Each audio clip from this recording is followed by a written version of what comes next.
Hello, this is Chef John from foodwishes.com with corn ribs. That's right, forget everything you know about eating corn on the cob, which shouldn't take too long, since we only do it in a few different ways. But no matter which your preferred method, if you master this technique and try these, this will, without a doubt, become your favorite way. Okay, this really is a game changer and super easy, although you have to pay close attention to this first step, because if you don't, there will be blood. So with that, let's go ahead and get started with 4 ears of the best, sweetest corn we can find. And the first thing we'll do is take a sharp knife and we'll cut a couple inches off the top and the bottom of the ear, since we must expose the cob. And the top of the ear is usually more tender, but near the bottom that cob is just like wood, so be very careful. Oh, and you see how I'm rocking the knife? You're going to be seeing a lot of that, since that's one of the key techniques to do this safely. And then once that's been topped and tailed, we will stand it up on the larger end, and we'll put our blade right in the middle of the cob, and we'll give the knife a few gentle taps to get this started. And once it is, we're simply going to rock that blade back and forth as we very carefully apply some pressure downward. And at no point during this entire operation do we ever have our fingertips anywhere remotely close to the bottom of the knife. Okay, as long as we keep our fingertips above the knife, as we slowly but surely rock that blade down the center of the core, we are going to have zero chances of cutting ourselves. And that's it, our ear is perfectly halved. And check it out, no blood. But hang on, we're not out of danger yet. Since to make corn ribs you have to quarter the ear, so we're going to use the exact same technique again to split these in half. And you're going to have to settle on the frontal view here, since as we're doing this we want to be looking right at that cob to make sure as we're rocking that blade down that we're staying perfectly centered. And we do not want to hurry this. All right, even if you do this very slowly, it is still only going to take you a couple minutes. And since we're going to keep our fingers above the blade, we're probably not going to cut ourselves by going too fast. But what will happen is your blade will move off the center of that cob, and you will not get a nice even cut, which as you'll see is kind of important to this entire technique. Oh, and I should mention, if you cut the ears in half before you start to quarter them, that is a little bit easier since you're only going through half as much. But then your corn ribs aren't quite as long and not as visually impressive. But if you're okay with pieces half this size, you can do that. And if you did, you probably call them baby back corn ribs. But either way, once our ears have been quartered as shown, we'll transfer that into a mixing bowl. Since before we roast these, we're going to sprinkle them with a dry rub, just like we do with real ribs. And for that, I'm going to use some kosher salt, along with some kind of chili powder, and I'm using ancho. I'm also going to toss in some smoked paprika, since I'm not going to do mine on the grill, but I still want a little bit of smoky element.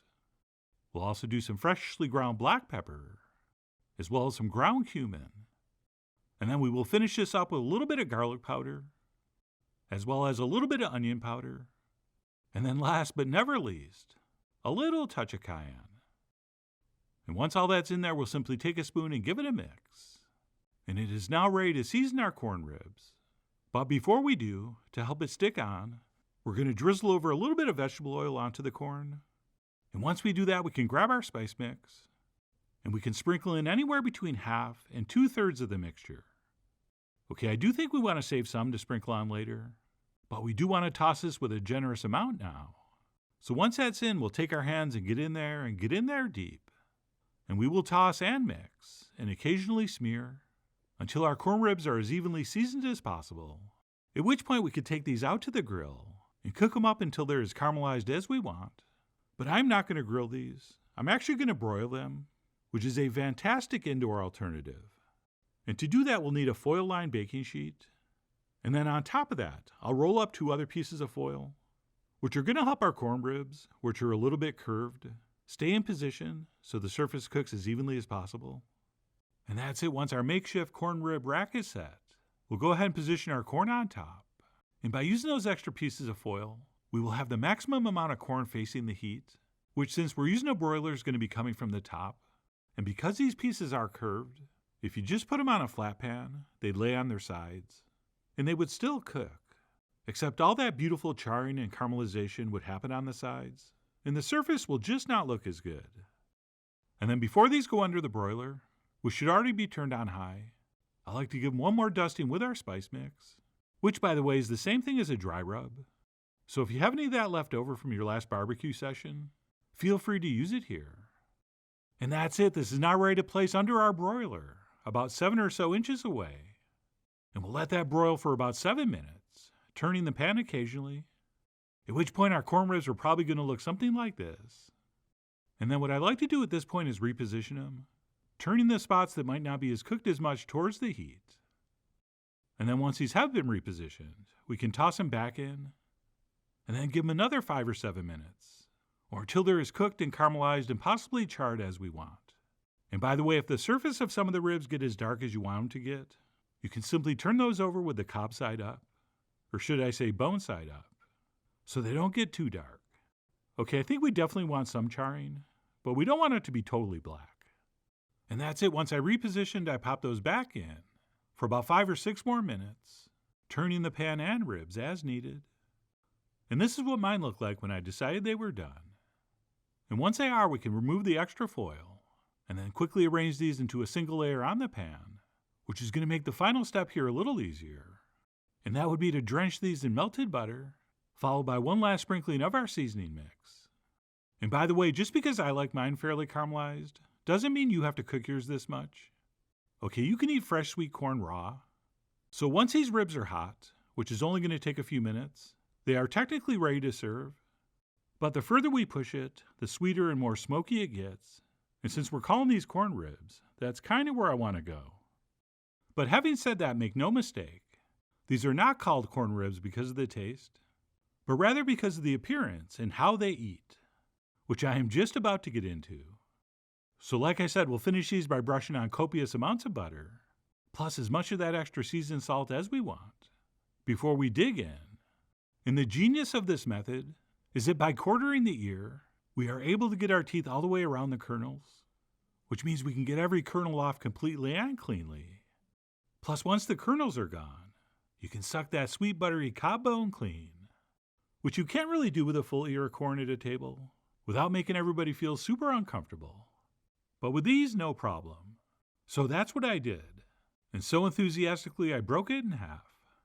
But anyway, after eating that one right off the pan, I went ahead and served some up on a platter next to a little spicy chipotle mayo. And I went ahead and applied even more butter and seasoning, because you really can't have too much. And yes, of course, I'll tell you how to make that dipping sauce in the written recipe, even though I don't need to. It was just mayo, yogurt, lime, and chipotle. And these really are so tasty, you don't need a sauce. Right? This is amazing just with the melted butter. But having some sauce on the side does make it a little extra special. Or you could just do some fresh lemon or lime. But anyway, we'll leave those final touches up to you. I mean, you guys are after all the Barry Gibbs of these very good corn ribs. And speaking of staying alive, I'm not saying these should replace pork ribs in your diet, but every once in a while, when we're in the mood to go meatless, I really think these are a fantastic alternative. Right, when you combine the sweetness of the corn with that fatty richness of the butter and that spice blend reminiscent of barbecue dry rubs, and you eat it off this cob bone like we're doing here, it really does make for a very similar experience. And if you were going to plate these up, I would go with 1 ear per person, which will give you 4 of these ribs, which once you finish seems like you ate more than 1 ear, since it just takes a little more time, and you're sort of tricked into eating a little more thoughtfully. Oh, and this solves one of my major pet peeves at a picnic, which is sitting across from someone at a table, eating corn on the cob, and they're only getting like half the kernels. And you're thinking, they're kind of young for dentures. What is wrong with them? And you want to say something, but of course you can't. All right, you only make that mistake once. But anyway, by serving corn ribs, you've completely eliminated that terrible to watch scene. And then the last thing before I sign off, please keep in mind this is only a technique. Okay, once your corn ribs are cut up, you can season and cook those any which way you want. And as I mentioned earlier, doing these on a grill is probably the fastest and easiest way to do this, especially if the grill's already hot for your other food. But as you saw, the broiler also works very well, as would just a really hot oven. But no matter how you cook these, or what you season them with, having sweet summer corn that eats like a rib is an experience nobody should miss, which is why I really do hope you give this a try soon. So please follow the links below for the ingredient amounts, a printable written recipe, and much more info as usual. And as always, enjoy.